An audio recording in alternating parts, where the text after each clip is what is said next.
What's the meaning of compact?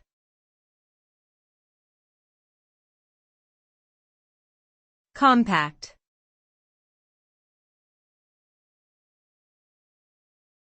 Compact.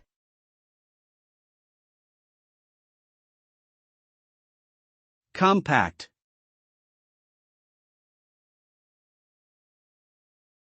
Compact.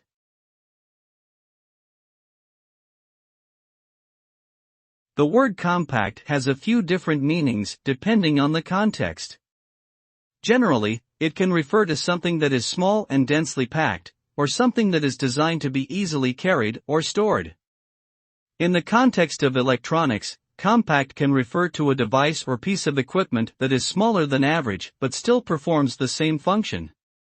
Overall, the term compact implies a focus on space saving and efficiency, whether in physical objects or in language or ideas.